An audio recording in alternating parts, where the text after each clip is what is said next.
Hey there, it's me again, Linda Mechner, your host for Why Eating Healthy is Not Enough. I'm here today with my good friend, Erin Birch, the founder of the Birch Method, which is a bodywork system to help keep you young and vital in your body. Erin, do you want to share a little bit about you and how great you are? And, I can't wait. and then Erin is actually going to interview me because I thought it would be really fun for you to get to learn more about my story and why I do what I do, including putting the summit together. And then the free gift after is going to be actually a way to learn more about Erin because you already have me. So Erin, why don't you share a bit about yourself and how you came to do the work that you do? Awesome. Well, Linda, my background is physical therapy. I spent 4 years in my young 20s at a yoga ashram. So I had those sort of tools in my toolbox. But when it came to really working with my own body, I found myself in an impossible situation from a couple of life-saving surgeries. The scar tissue really had basically hijacked everything in my pelvis and corkscrewed it way offline, making my future unlivable from my standards. I had what I call a near aging experience at 35, and I was looking into a future where I'd be crippled and in a wheelchair, and I was really really committed to not doing that. So my Shero's journey takes me through a very unique perspective around bodies and how they work, and the potency of our own beautiful, amazing human design as with bodies. Yeah. Awesome. Yeah. I know, So I help people get younger in their bodies. I help people, if I hadn't done what I did, I'm not even sure I'd be alive today. So, yeah, there's so much more we can do that we just don't know. So. And you're such a great example of your own work too. I mean, I know they can only see your head, but as they get to know you, they'll see the power of what you've actually done for yourself. Thank you. Yeah, it's pretty incredible and pretty awesome. I'm this year was my 62nd birthday, and I did a challenge where I did all kinds of things that people didn't expect of a 62-year-old woman, including a back walkover, which I hadn't done for 45 years. So. Oh, wow.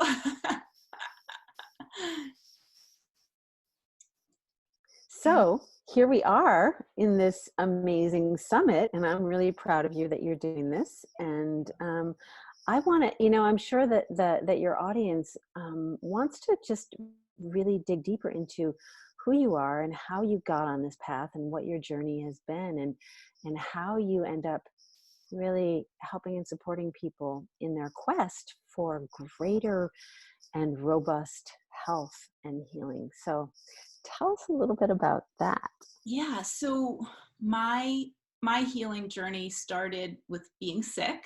When I was probably 16 or 17 when I got sick, and without knowing it, I was sick for an entire year with mono before it was diagnosed. And by the time it was diagnosed, my spleen was so enlarged, I was put on 2 months of bed rest because they thought if I even tripped walking up and down stairs that I could bleed out before I could get to a hospital. Wow. But what happened was that, a year and a half after I was supposedly all better, I was still walking around just as tired and depleted as ever. And my mom took me to doctor after doctor after doctor who said, there's nothing wrong with you. You're a teenager. Teenagers sleep a lot. You're lazy. It's all in your head. Just get over it. Just get on with it. And, I knew that there was something really wrong. I was so exhausted. It peel me off the couch kind of exhausted. Like I could not move. And before that I was in constant motion. And then finally, my mom took me to a doctor in New York City because I lived in New York. And my uncle, who really is a doctor, said, oh, he's a quack. But he was a holistic doctor, and he diagnosed me with chronic fatigue, Epstein-Barr, and and food allergies, right? And Mm, chronic mhm, fatigue is, it's not really it's not a disease per se. It's a conglomeration of symptoms, right? That they describe as chronic fatigue. mhm. Epstein-Barr is a virus, but quite frankly, most of the population has the virus. It's just whether Right. it's dormant or active. The only thing that I could do anything about was the food allergy piece, and I was diagnosed with like 6 food allergies, and to things that are really common like um, tomato, potato, shrimp, corn, baker's yeast, and banana. And so I Wow. took all of those things out of my diet, and after a year and a half of dragging around, I finally felt human again. I was getting my life back. And it was really just the taking out of those foods. And it's funny because those aren't even the foods that we commonly think of these days. Right. I mean, that was, 25, 30 years ago. Yeah. I mean, it was a long time ago. It wasn't dairy, it wasn't gluten, it wasn't, well, it was corn.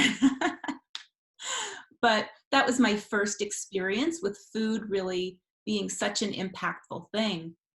And, it's not like my health, it's not like I got better and stayed healthy forever and ever after that. My health journey really had a lot of ups and downs. I had, after college, I got so sick that I had to unplug from life. I couldn't work anymore. And that was my first experience doing a cleanse. Right. And that was, again, one of the most, enlightening experiences I have ever had in my entire life. Because How's that? I went from feeling like I was in a thick pea soup fog that I didn't even know I was in within the span of 3 weeks, coming out feeling incredible. It was like walking out into a crystal clear day. And Mm. the difference between how I felt and how I, before and how I felt after was so night and day. It made my mind spin. Yeah, like those Claritin commercials where they peel back the fog and it's like all of a sudden everything's so clear and bright. Yeah. But one of the crazy things is that in hindsight, I didn't even know how crappy I felt. Like that's just how I That, felt. yeah, that's, Linda, I just want to piggyback on that all the time. Like, because people, our nervous system is built to be adaptive. Right. If we don't have a sudden and immediate threat, we have a slow, gradual threat. It doesn't register Right. at Like all. like the frog, the proverbial Yep. frog in the pot. Like you just don't know. But Totally. that So was it's possible that we're just in that sort of like mist, like that fog of like we don't really know how good we could feel, yeah. Yeah. right? Yeah. Yeah. And then again, that wasn't the last twist and turn my health ever took. I mean, you'd think you'd get better and then that's it. You're good to go forever. But There's more discovery.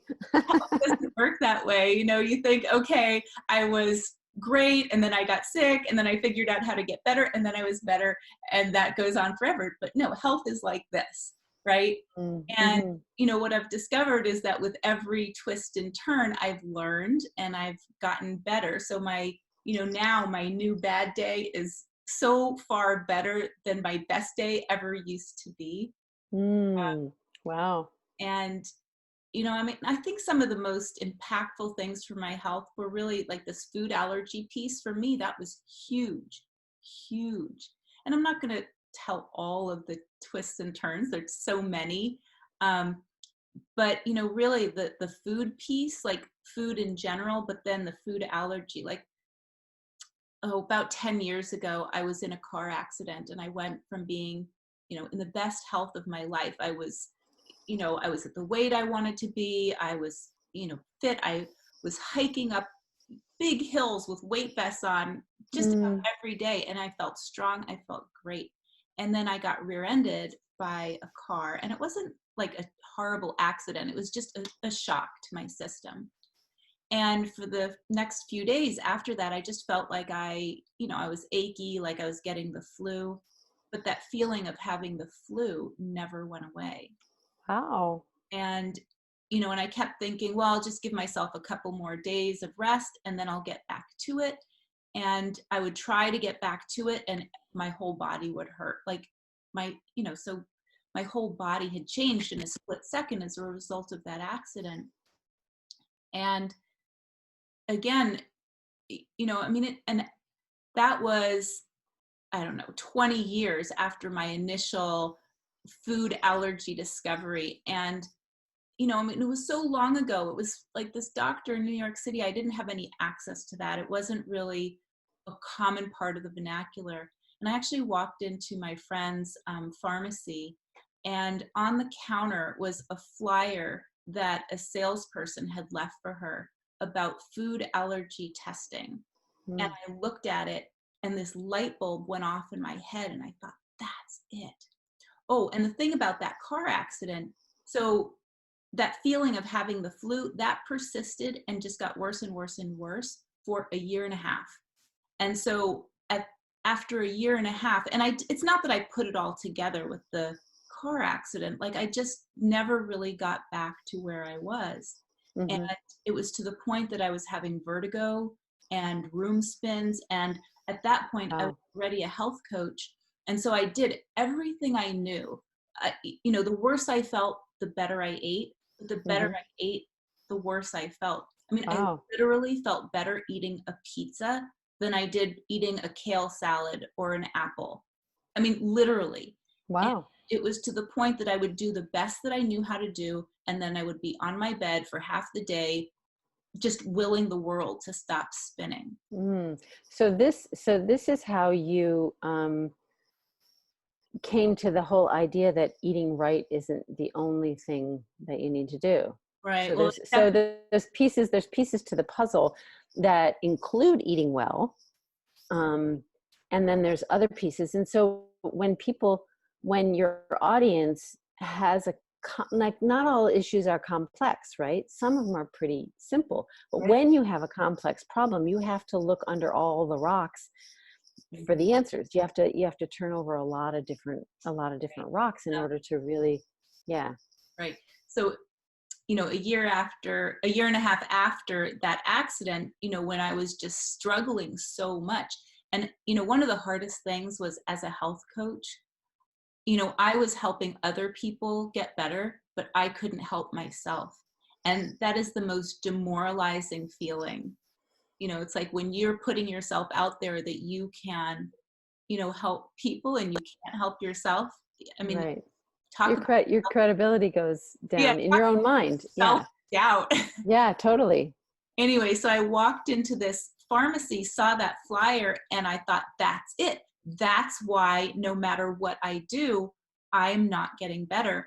And so I had the test, and sure enough, a lot of the super healthy foods that I was eating Mm. regularly, like kale, apple, lemon, cinnamon, onion, mustard, Wow. garlic, ginger, lamb, eggs. I mean, the list of things that I was severely intolerant of was so long. Wow. And, so anyway, long story short, took all those things out of my diet. Within 3 days, no more room spins.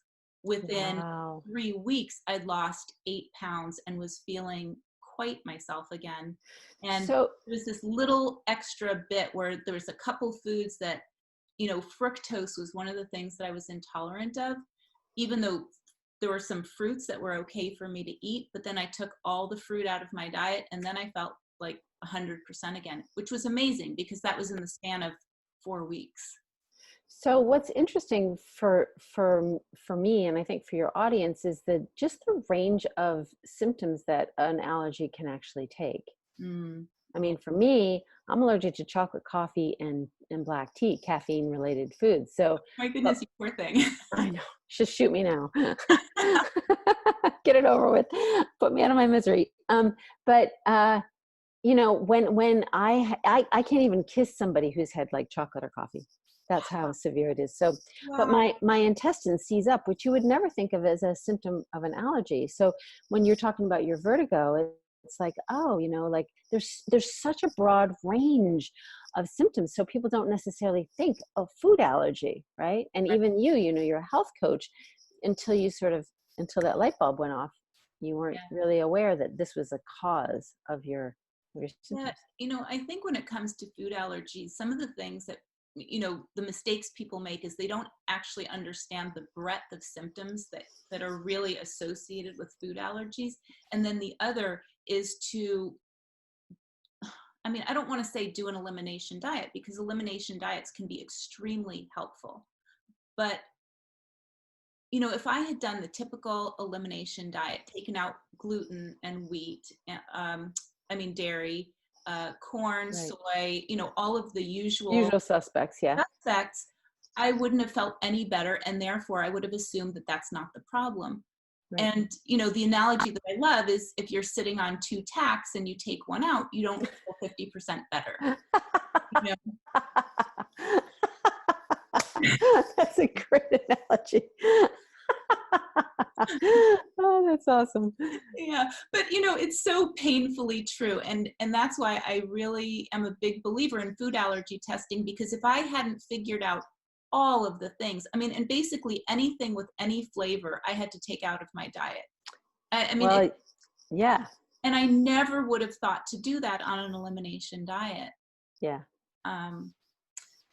Anyway, so that was, one of the other pivotal moments for me. Yeah, those pivotal moments are just so powerful.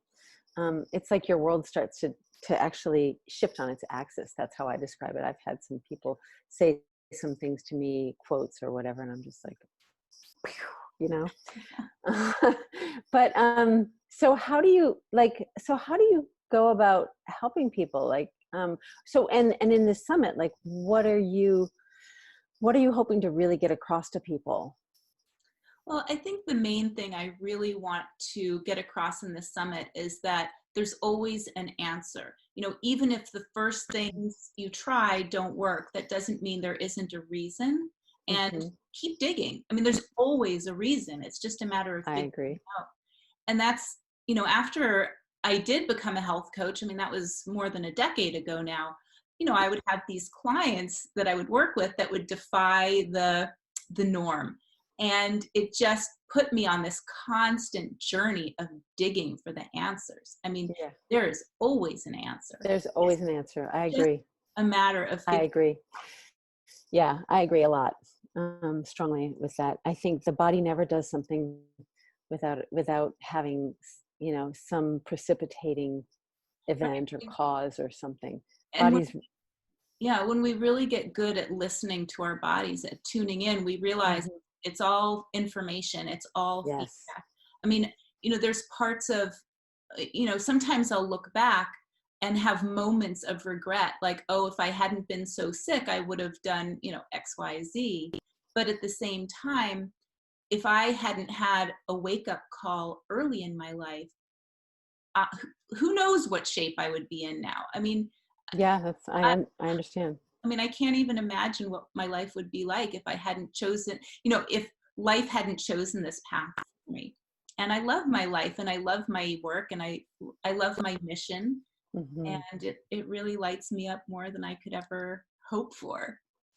Yeah, And watching people regain their health is it's a marvel. It's like you're observing the miracle of the body's wisdom in action, and it's so reinforcing to everything. Like I totally get it.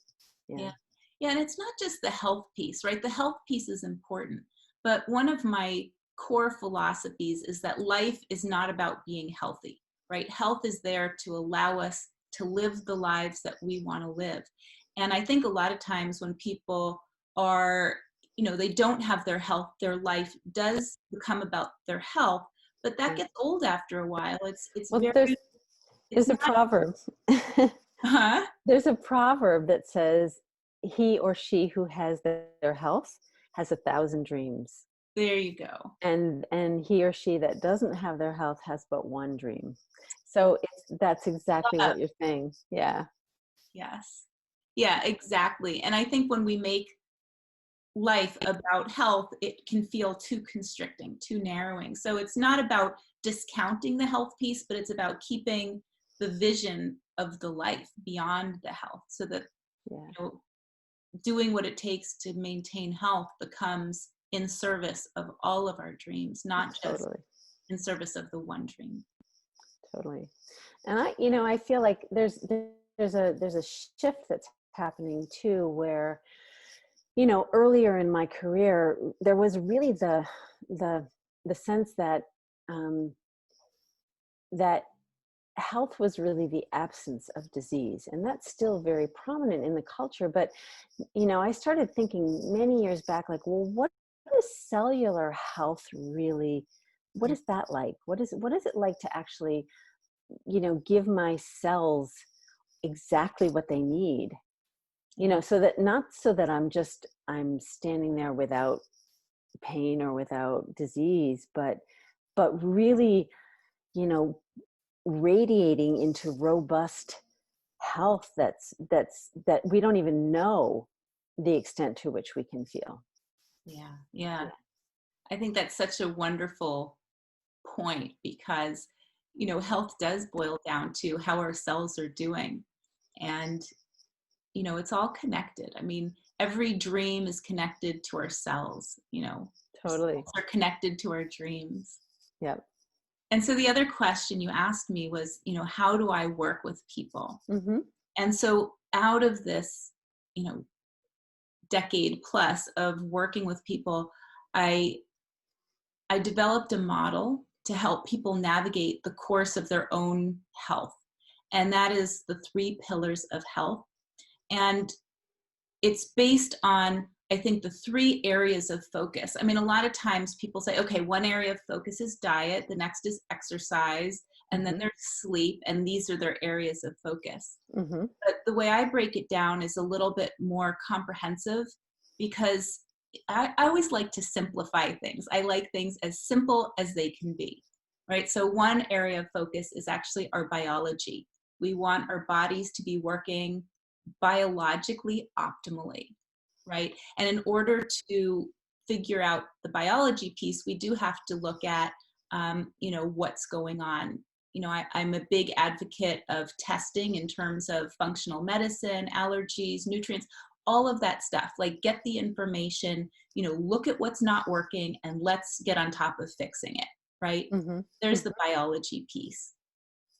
And then the next part is habit, and habits of thought. Lifestyle. Mm-hmm. Great. Yeah, and so a lot of times people will actually start with habit. They decide what habits they want before they understand what works for them biologically. The typical example of that would be the New Year's resolution, where people decide they're going to go on the, fill in the blank diet of the Diet. month and get a gym membership. And then come February, it's, you know, not working because, for whatever reason, it didn't work for them. It didn't fit with their lifestyle. It didn't fit with their biology. And it actually brings us to the third part, because when you endeavor to create new habits, inevitably you're going to come up against your stuff, right? Your programming, your emotions, the wounds that we all carry. Mm-hmm. And part of making the other 2 parts work is that inner evolution to evolve to become the person who does those habits that supports the biology as a path of least resistance. Because if it's Mm. hard, it's never going to happen. Totally. Only things that are easy and serve us happen.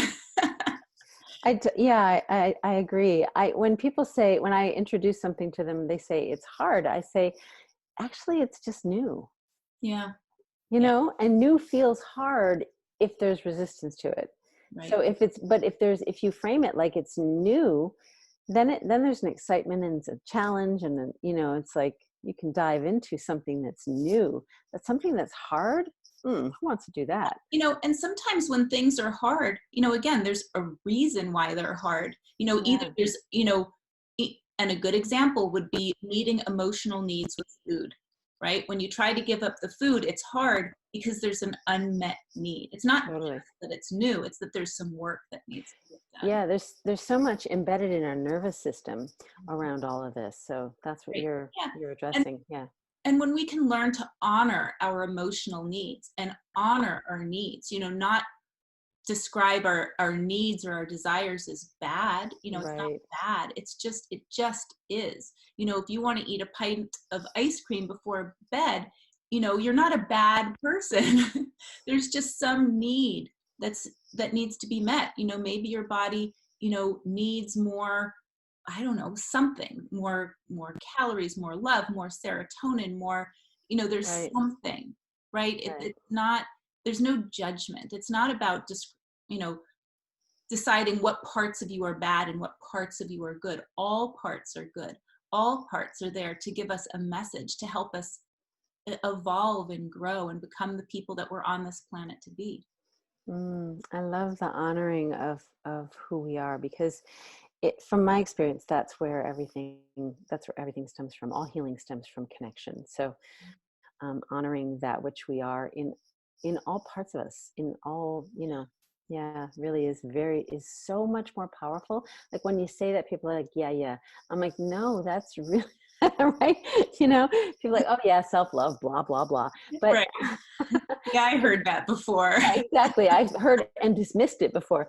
But really, when you can sink literally into the matrix of who you are in it with an honoring curiosity, and listen to the messages that your body is giving you, which are incredibly, they're filled with such wisdom and intelligence, and honoring that, just, connection is the currency for healing.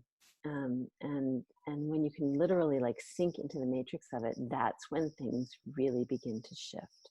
Yeah, so true. And I think, sometimes what people are hungry for, we fill our emptiness a lot of times with food or other consumable Distractions, yep. distraction. Yeah. But I think sometimes what we're really hungry for is just love and connection Yeah. and, that human fulfillment. Um, And a lot of what I do in the way I work is about community and filling our primary food needs. So primary food would be the things that make us feel fulfilled, like a vocation, spirituality, exercise, self-care. Those are things that give us fulfillment. Hmm. But a lot of times, because of lack of that primary food, people try to fill the void with secondary food, and secondary food is the food that you actually eat. Right. And the food itself creates addiction in the consuming of it. Right. Yeah. And then there's that whole piece. Yeah, there's that whole piece. Yeah. Well, Linda, this has been such a pleasure, and I really loved diving in deeper with you. Thank you so much. Thank you for taking the time to ask me some of the questions, which, I wish I could get to know every single person on the summit one-to-one. And hopefully I will get a chance to do that at some point. But thank you so much. And Erin, so because this is, the whole summit has been my thing, I really wanted to be able to give the audience more of an opportunity to get to know you and what you do. So tell them the gift below is actually your free gift. So why don't you Yeah. share more about that?